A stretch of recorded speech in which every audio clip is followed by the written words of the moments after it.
and welcome to another Global Broker Sessions. We're thrilled to have you all here. Want to give a big thank you to Denise Talboy for setting these up. And every month, it's exciting to go somewhere else around the world and hear about our global partners and what's going on in their markets and how we can add value to our customers that way as well. So without further ado, Denise, I'm going to pass it over to you.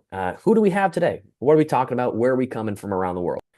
I am thrilled to welcome Jeremy, Winnett, I believe Stacy's on too, and the team at IRG, Cayman Islands. I believe, Jeremy, you might have served with Mike on the global board, if not right before that. So we know Jeremy well. It's a very exciting market that we're looking forward to hearing about. If you have any questions throughout the presentation, if you can please jot them in the chat. And then we'll probably wait till the end so we don't interrupt Jeremy in the presentation. I'm super excited to hear about your market, Jeremy. Take it over. Well, thank you so much, Denise, and thank you, Stephen. Greatly appreciate the opportunity of being here with a couple of my team. So today we're not taking you too far away from home. I'm sure if you've traveled the world, you've been all over the place. Being part of the leading RE and luxury portfolio network gives us great opportunities. And of course, that's how I know Denise and Mike, having served as at one point chair of the global advisory board for leading RE and now still a board member of it. But right now we're taking you to my home, the Cayman Islands. And if you think my accent's not quite what you expect from the Caribbean, there's a little bit of English in there. I arrived on the shores of the Cayman Islands in 1988, a little less gray hair, a little younger guy, setting up a representative office for an international, multinational company. I was on their real estate side, but they sent me there just to be there, manning the Cayman Islands on an 18-month contract. And like a lot of people, it turned into a lot longer than that. So today we're going to share a little bit more about the Cayman Islands with you, and we hope you'll enjoy the presentation. I'm sure some of you have been, some of you know it already, but I did want to just give you some background, some of the things you may not know about our amazing island. Let's start. First of all, we very much appreciate the opportunity and the partnership that we see with the Kai's company. We really understand that, and it's so important within our business. It's a relationship business, and our referrals are absolutely key to it. And we'll be talking about that a little bit later. The Cayman Islands. This actually is a picture of my latest development project. So whilst I also am the agency business, I also, because it's a fairly small market here, we have a development division. This is the top of my roof of our latest project. We have a 140 foot above Cayman Islands, Georgetown. This is 1GT. It's an infinity edge pool that sits on the rooftop with a bar, a restaurant, a facility on top of 177 suite apartment hotel with residences. So I'll talk about a little bit about that later as well. So let's talk about the Cayman Islands market. So why do people choose the Cayman Islands over other Caribbean markets? Now, there's some beautiful Caribbean markets there, and we have a lot in common, of course. Many of us have world-class beaches, and we do that in Cayman. For those of you who've been, you'll know 7 Mile Beach. Many of us have international communities, or probably not as international as Cayman. We have 140 nationalities living here and a population of only 90,000 people. By the way, that population when I arrived in 1988 was just over 20,000 people. So you can see quite a growth there, even though the total numbers are not massive. Certainly, pound for pound, we punch much higher than our punching weight, if you want to look at it in boxing terms. Why do people come to the Cayman Islands? Well, the obvious one, and everyone knows about it, if you get to the end of a movie, they're always taking their money to the Cayman Islands, right? Well, that definitely was the case, as it was in many places in the world. But these days, it's not done in a suitcase. It's not done surreptitiously. It's not done illegally. And we are a tax-neutral environment, and we are a top-notch international finance center. And we are very much part of the global finance system, allows transactions to happen legally on a global basis. We have extremely high standards when it comes to anti-money laundering compliance. I wouldn't say it's never ever going to happen again, but it is extremely hard for it to happen. You can't open a bank account here, for example, without actually owning a property and buying a property. Stacy forms part of our compliance team internally. We value that because there's so much good business out there that we're not looking to attract any other sort of business than that. So that tax neutral environment is really tax-free in many, many ways. And there's no property taxes, capital gains taxes, inheritance taxes, and most important, income taxes. Nonetheless, if you're an American citizen coming down, you still pay tax, unfortunately, on your global income. I think there's a certain a waiver amount that you can get tax-free. I think it's an 80, 90,000 type level. But most people come down here for a couple of reasons as Americans, and we see a lot of Americans and North Americans. That's asset protection. They love the idea of being able to own offshore in a safe environment. And safety is really our main product. I mean, if you look at everything we have in terms of beaches, the experiences, what most people are looking for in this world, I think right now, and it's a crazy world, is safety and stability. And we'll really be able to provide that down here on the islands. We have exceptional low crime levels. We have a really strong um, legal system based upon the British legal system. We are a UK overseas territory still, and we want to remain that way. So that gives us that political stability. If I remember, in the 38 years I've been here, only 1 year have we had a budget deficit. And that was at the time of the crash in 2009, 10, I think, for us. It came a little late. But the rest of the time, we've been a positive budget surplus situation. And we've raised our funds not from direct taxation, not from, as you know, in the United States and elsewhere, but from fees and licenses. So, for example, there's a one-time stamp duty between 7.5% and 10% on a purchase, but no other property taxes after that. So that's one example. The other thing we have is an import duty that allows us to charge an importation fee. So it's really a consumption tax. So if you buy a car, for example, you'll be paying an import duty of everything from 20 or 30%. On general goods, there's an import duty of 22%. So you see how we make our funds. It does make, obviously, the cost of living a little more expensive than it would be on shore, but that's not abnormal for the islands. Abnormal for the islands, it's very normal. And actually, when you compare us to the other islands, our cost of living is very similar, with the main difference being that we don't have any sort of taxation. So there's a net gain there for anyone coming to live here. And of course, most of the people that come here are able to afford our environment. So I touched on a few things there. The international communities, the internationalism of the place is very important. When you go to a restaurant, you're likely to be served by someone from Hong Kong, or someone from India, or someone from Romania, as much as a Caymanian. But you will see Caymanians working in those industries as well. So a very international location, very open to international investment, and very cosmopolitan in that sense. So global connectivity is a big thing. Obviously, you've got to get here. We have great airlines coming from all across North America and the world. We also have our own airline. You'll see it there, Cayman Airways, which is useful. And it's useful in terms of security. And when I say that, we all know that we have hurricanes in this area. So the ability to actually fly our airline to 2 hours before a hurricane and get tourists off the island is an important component, and also to bring supplies in once we get hit. The last time we got hit by a big one was 2004. So fingers crossed doesn't happen for either us or you this coming year in Florida. We have great healthcare and education, which is a very important part of what happens here. In fact, we actually have a healthcare tourism industry, medical tourism industry that's grown really strongly now. We have a hospital structure where you can do everything at these health cities, from having major heart surgery to cancer treatments, and actually at a pretty good cost compared to elsewhere in the world. So we have medical tourism coming from the rest of the Caribbean and North America. Great standards of healthcare, which is really comforting for investors to know, especially those who are getting a little on in their lives, people like me, and gives us the opportunity to know that we don't have to fly off if we have a challenge. Most of the things can be handled locally. Most importantly, we have a world-class lifestyle. There was a time when Cayman was the back office for banks, when the majority of people here were bankers and accountants counting the money.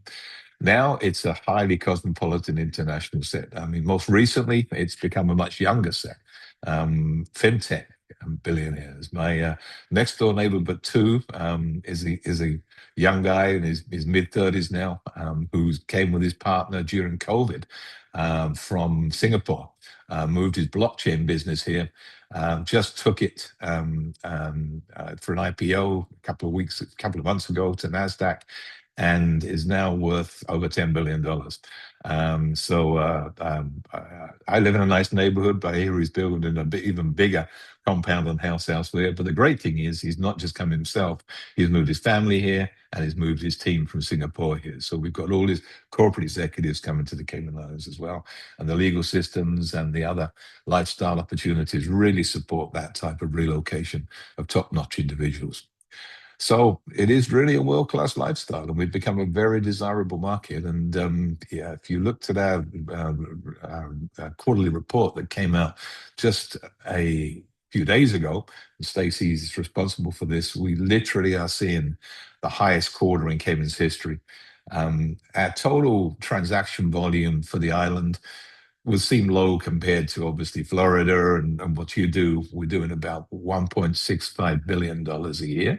But when you compare that to other Caribbean islands, we're head and shoulders above them, especially for a population of 90,000 people. Our average transaction value is $1.62 million. We are literally in the middle of the biggest growth curve we've seen in the Cayman Islands. And one of our biggest challenges is making sure that we ensure that the quality of people that come are the right ones, and that we control that growth, that we manage that growth properly in terms of infrastructure. We don't want to in any way affect these amazing assets that we have. So we talked about global connection and connectivity. This is not the location of the Cayman, Grand Cayman. This is a map of it.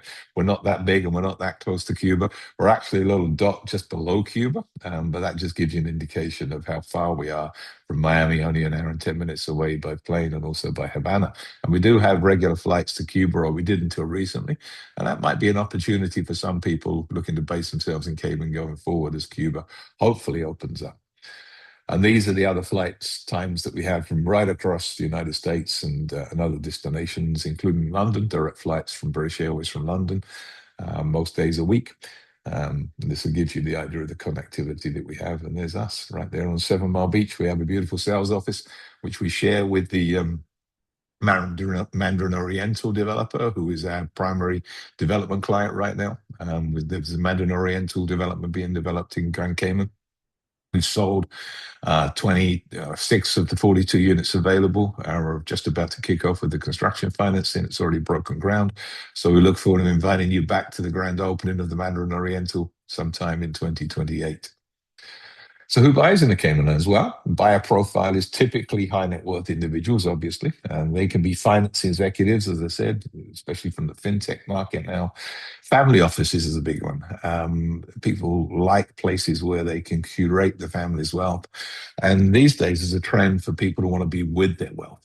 If you look at international taxation protocols, it's easier to justify your tax structure and manage your tax structure if you're residing where your wealth is. And so Cayman's greatly benefited from that, because not only do we have the capability of safely holding and managing people's assets and funds and capital in the accounts in the Cayman Islands, but also we have a great place to live for people. So we're seeing that as a winning combination.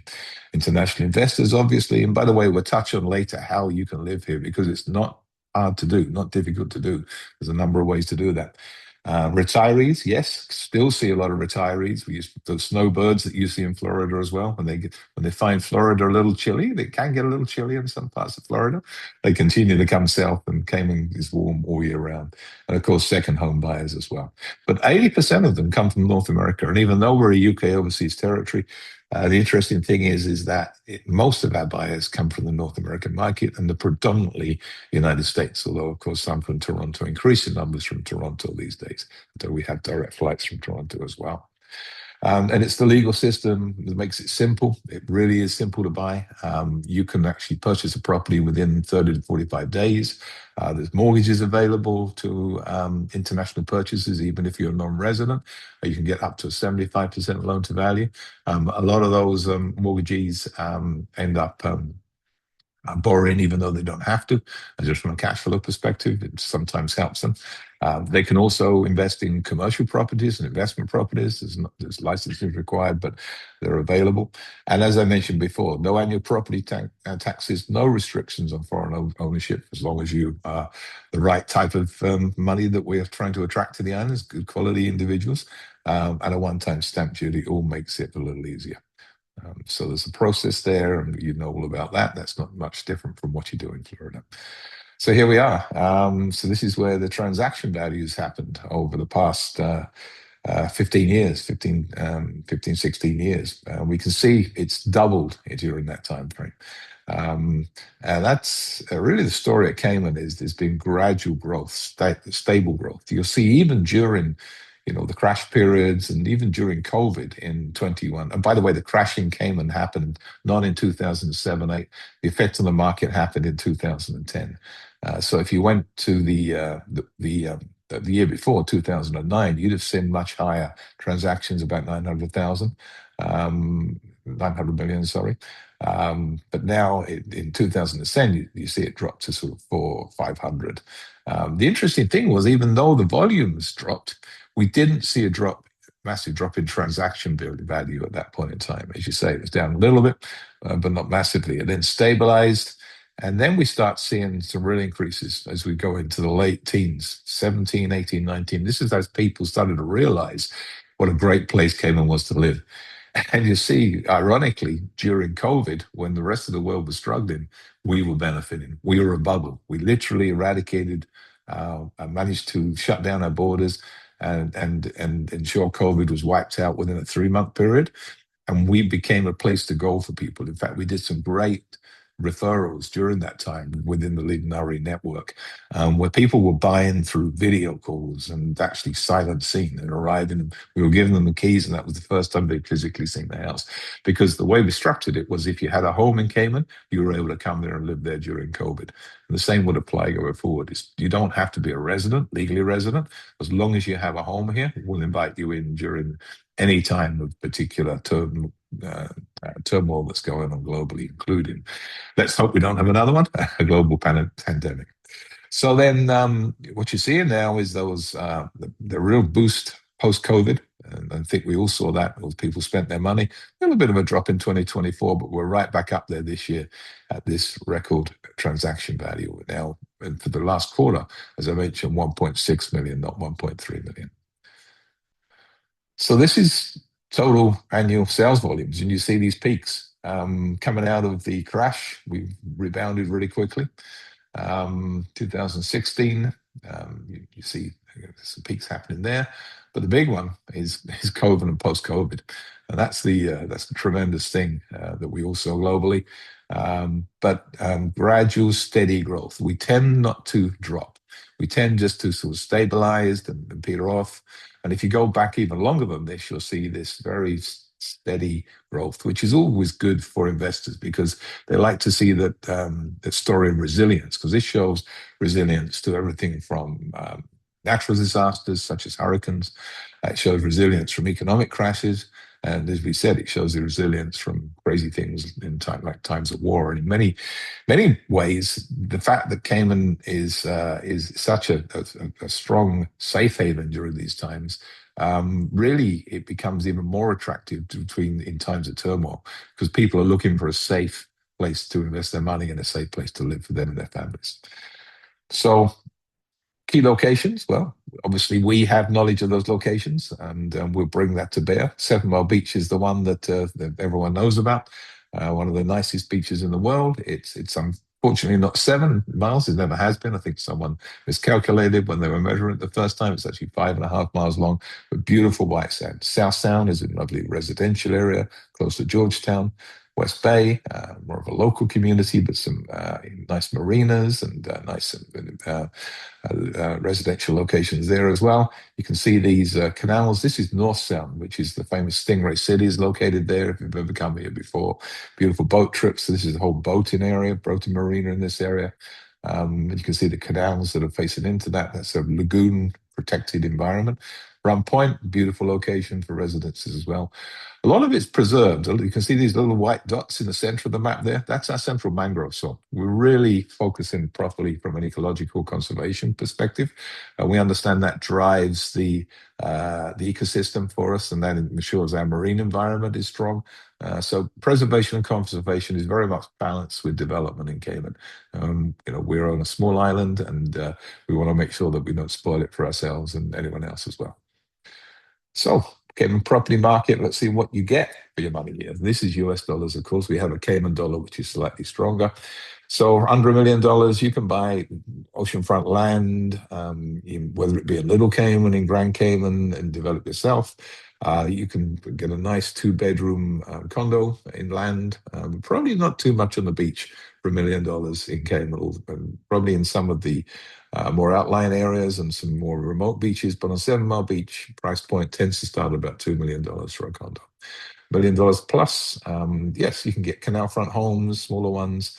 You can get some for between $1 and $2 million condos on 7 Mile Beach, some of the older ones. But I can tell you the story on 7 Mile Beach is very much of significant growth now. In terms of price per square foot, some of the latest developments we're seeing are selling now the Watermark, which is a luxury boutique residence with its own amenities, including spa, gym, restaurant, butler service, right on 7 Mile Beach. The latest units there are selling at $3,800 per square foot, which is probably the price you're seeing at some of the best properties I would suspect in central Miami and elsewhere. And the keys to the beaches.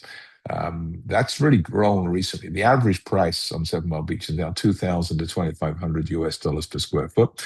And that's shot up since 2008, 2009. We probably were just about topping $1,000 per square foot. So you see the price increase for those prime products on 7 Mile Beach, really significant. Most homes, and we consider that the luxury market, will be in the $5 million plus range. And though that will be a 4 or 5 bed home on a canal, top amenities, really nice size in terms of space and high quality design and high quality construction. And that's one of the great things about the market here. If you do want to come down and build, there are really great design teams, really strong contractors and developers building a great product. There you'll see $10 million plus. You can look at a couple of options there. There's one of our units at the Mandarin Oriental, about 4,500 square foot. Beautiful, beautiful unit spread over about 70 acres on 1,000 foot of beach. So, and that's off 7 Mile Beach, been in a beautiful enclave. As I said, we've sold 26 out of 42 units there, and we're starting full construction. We've already done the foundations and footings, but we're going vertical in November. So we're doing a big cocktail party then, so I'll be looking forward to sending you all invites. If you want to come down to there, we'll treat you like royalty, as we always do within key partners in the Lead Minority Group. Looking forward to that. And of course, then there's an office component, an office investment component. So for that price point, $10 million, you could probably pick up a 25,000 square foot office block in sometime somewhere in Georgetown, Cayman Islands, and that would provide a sort of a typical return of about 7% cap rate per annum, 7 to 8% per annum. Okay. So there's a number of ways I mentioned of being here. Not all of them are that expensive. All of them involve real estate, one way or another, or investment one way or another. The first one is permanent residency. And with permanent residency, you actually get the route way to achieve a British passport, which is actually quite attractive to some investors. Now, the majority of small island nations which are independent, they have their own passport. And we don't have our own passport in the Cayman Islands. We have sorry, let me rephrase that. We don't have our citizenship in the Cayman Islands, so we can't give you Cayman citizenship. What we can give you is permanent residency. And then you can also get permanent residency and buy the right to work with it. So if you have your own company you want to set up there with permanent residency, you can also have the right to work down there. So it's not just sitting on the beach. And we find more and more investors want to remain active. Of course, nothing's stopping them from getting on their computer and doing work without the right to work. But if they wanted to, for example, get involved in property development or get involved in managing, setting up a family office, they can definitely do that and work in the islands as well, which is different from many of the other islands. The permanent residency route is 2.4 million US dollars in developed real estate.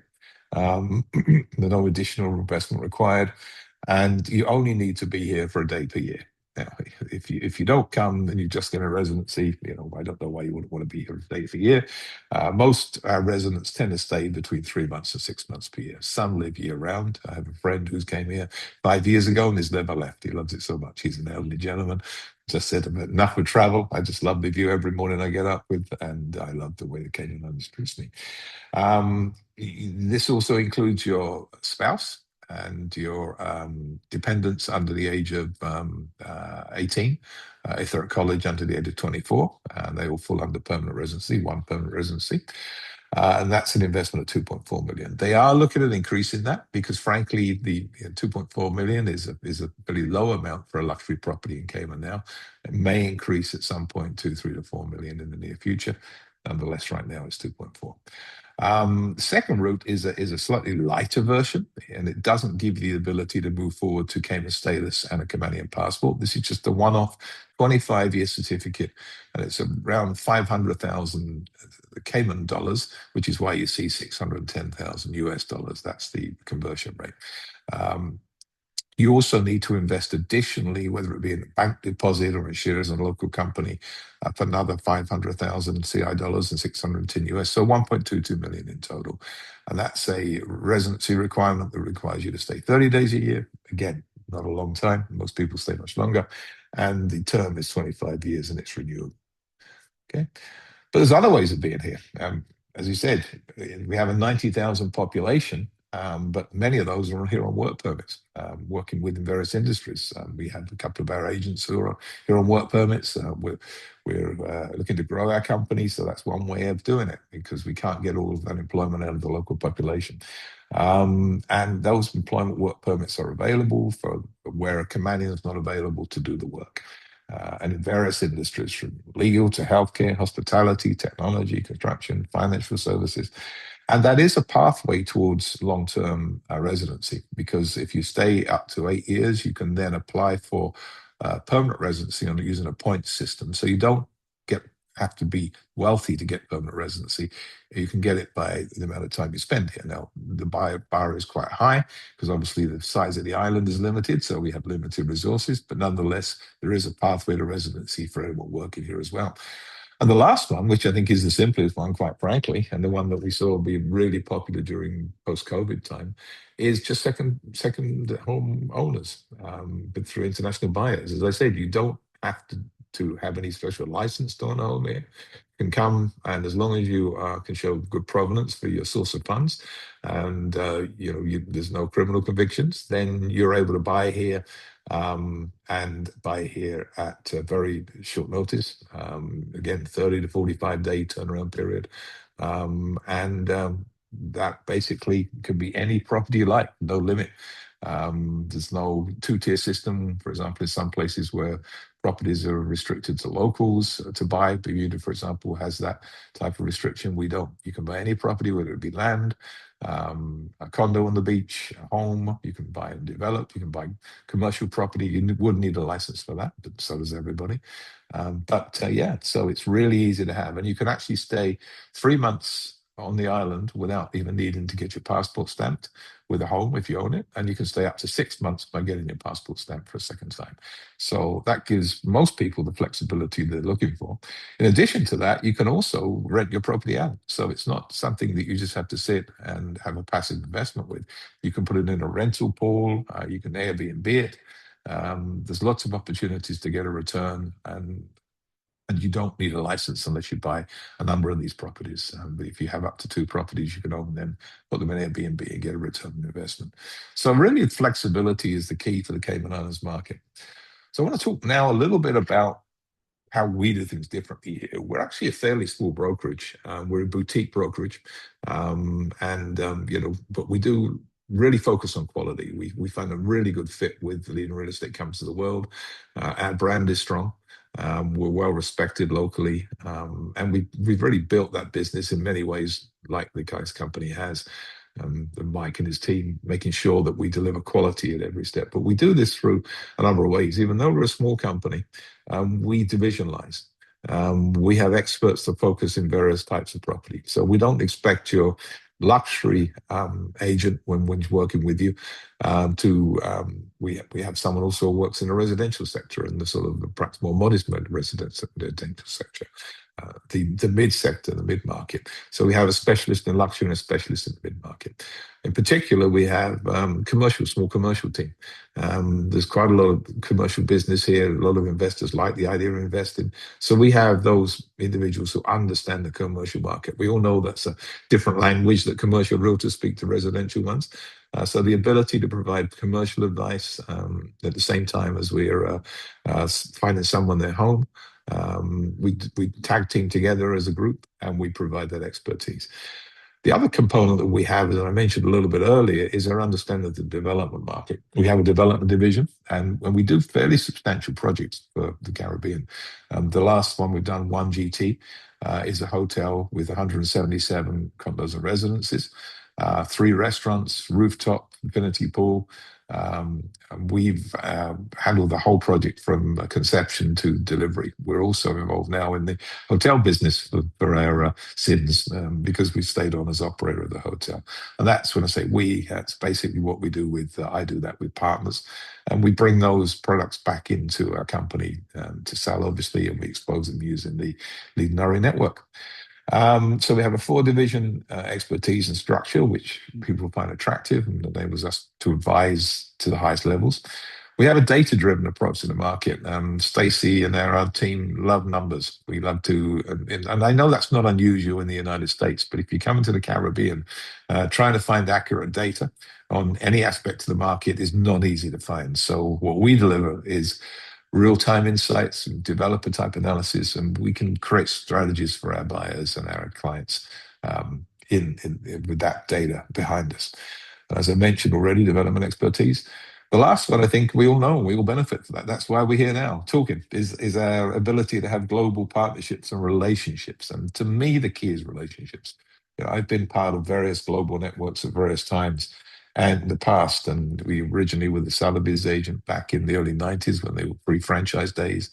We also worked with Knight Frank from Europe, but never been with a network that creates closer relationships, working relationships with people we trust more than the group we're with right now. And that includes yourselves, of course. We really value that. And it gives us global reach, and it gives us the ability to tell our sellers that we're able to have that global reach. So how can we work together? So in summary, we see this as a two-way relationship. We realize that somewhere like the Cayman Islands oftentimes is a receiver, a net receiver of referrals. We have been over the years with Lead Nari. However, we are committed to have the opportunity to develop both inbound and outbound referrals. And by that, we mean try and refer to you. And we're going to get better at that through training our agents, through to actually ask the right questions and do those things that all good referral agents do. And we want that ability to be able to refer business to you in return, as well as receive business for you. We see that as our obligation and responsibility as part of the network. And we see it also as a great opportunity to develop business for ourselves and you. How are we going to do that? Well, communicating transparently, as we're doing right now. We're a great believer in that. But we always will do it guaranteeing one thing, and that's an exceptional client experience. We really, really value your business and your clients. We understand how hard it is to develop those relationships, and we promise absolutely that we will treat any referrals that you send to us, any referring buyers or sellers, in the same ways you would treat them in the way that we would want to be treated and we would want our clients treated. So that's our commitment to you. I think that goes probably without saying, but we've had examples of where we've done it and when we've delivered. This last one was a real estate success story, a referral success story. We were awarded back in Las Vegas just after the COVID-19 pandemic. We got the Leading RE, Leading Real Estate Companies of the World Referral of the Year award. That did relate to one of those referrals I mentioned to when I think it was a Canadian company, if I remember rightly. It came down. Harvey Callis referred us a client down, and they wanted to buy within 3 weeks. And during COVID, we were able to provide them with the comfort levels that we could, so they could trust us and that we could, for the whole transaction. We introduced them to a local legal team. They were buying cash, but we facilitated the transaction. 3 weeks is a small amount of time, even for the Cayman Islands with their banking structure. Get all the compliance done in place. Found them a short list of properties. We took them on a video tour over 2 days of those properties. Now down the short list with them, recommending which one we felt, by understanding their needs, would be a good fit for them and their family. Within 3 weeks, we'd closed the deal. They were on their way down to us by plane, and we managed to facilitate their. At that time, it was still COVID, so they had to go into a quarantine within their home. So what we did was we went and we shopped for them for a period of 2 weeks. We asked them what they wanted. We stocked up their home with supplies, and they came. They fell in love with the place immediately. It was exactly as they anticipated and hoped. And it was a great success story. And we were recognized for this. It was a $2.5 million sale at the time.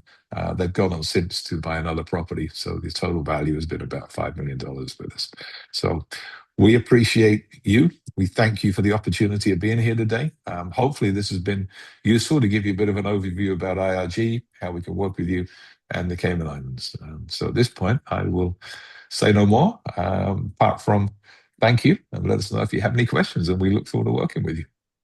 Thank you, Jeremy. This was a very detailed presentation, and we really appreciate it. You answered my question about investors being able to do Airbnb. I assume there's no restrictions there? No, no, it's actually quite well run. So government, if you're going to do Airbnb, you go and you submit and get a license from government to do it. And there is a property tax, a 13% property tax you're responsible for collecting and paying. But it's very efficiently handled, and it's done above the radar. In some places, it's sort of done below the radar, which is, it's just, you never know when someone's going to come in and sort of whack a tax on you or something like that. But in Cayman, it's done properly. Yeah. And then I have one more question I didn't post, but for listings, if we send a listing opportunity, how do the commissions work? Who pays them? All that would be helpful to know. Sure, but it's typically listings in Cayman takes a little longer to sell. Time of market is typically anything between. Well, it depends. I mean, sometimes some things go very quickly, but the average sale time is between 6 months and 9 months. So it's not unusual especially for a high-end home or property to sit on the market for that amount of time. So listings are typically a period of a year. We have an MLS. We're not allowed to discuss this with you. I know that. But our commission structure is not typical. It's determined by the local real estate brokers association through the MLS. But the seller pays, right? Seller pays commission. Yes, the seller pays. Under Cayman law, we don't have buyers agents. It's interesting because of the way representation works under British law. Effectively, all agents who work within the MLS structure are agents for the vendor, the seller. So effectively, we don't have those challenges that you had recently in terms of that whole issue with the buyer's agents commission. So that's been quite a good miss for us in that sense. But yeah, and the commission structures tend to be between 10% for a smaller type of unit, anything from 100,000, but more typically 5 to 6% of the overall price. Yeah. And then as you know, in Europe, because we all have challenges sending buyers to Europe, they can only show their own listings. Is that similar there, or they could, since you have an MLS, they could see any property? They can see absolutely any property. Yeah, we have a really mature MLS that works well together. Probably on average about 40, 50, probably more, probably 60, 70% of sales are done co-broke sales. As are a little lower, we tend to try to sell more of our own properties. In fact, Stacey's done some great analysis that shows us, even though we may not be number one by volume, we are number one in terms of productivity. So our ability to close sales, our ability to sell our own properties, our ability to close with buyers is the best on the island. We really pride ourselves for that. But yes, it's a one listening system. And in fact, we really follow the United States. Although I understand the MLS situation is not quite as smooth as it was before in the US right now.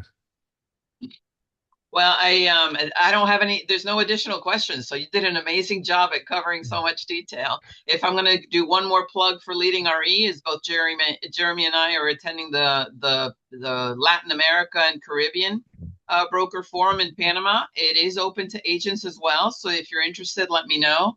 And there's also the Global Symposium in Barcelona in October. Yeah, absolutely. And I'm looking at some great faces here. I recognize a couple. I think probably I bumped into you at various conventions. If ever you want to come down to Cayman and just enjoy yourselves, let us know. We will make sure you have an amazing time down here.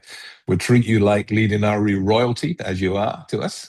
So thank you very much, everybody, for all you do. And we look forward to doing business together. Thanks, Denise, and I thanks may very be much that indeed. first visitor, so I'll let you know. And by the way, I have a great hotel you can stay in there with a rooftop infinity pool and That you manage. well, yeah, because there's a few more gray hairs coming from that, I can tell you. But anyway, Well, not me personally. We got a team. Jeremy, Wynette, Stacy, I really appreciate your time and highlighting your area to our agents, our managers. We have several managers that are also attending. Thank you, everybody, for participating, and I'm sure we'll do business together soon. Thanks very much, Denise. Thanks, Steve. Thank you, Thanks, everybody. everybody. Have a Bye. great day. Bye.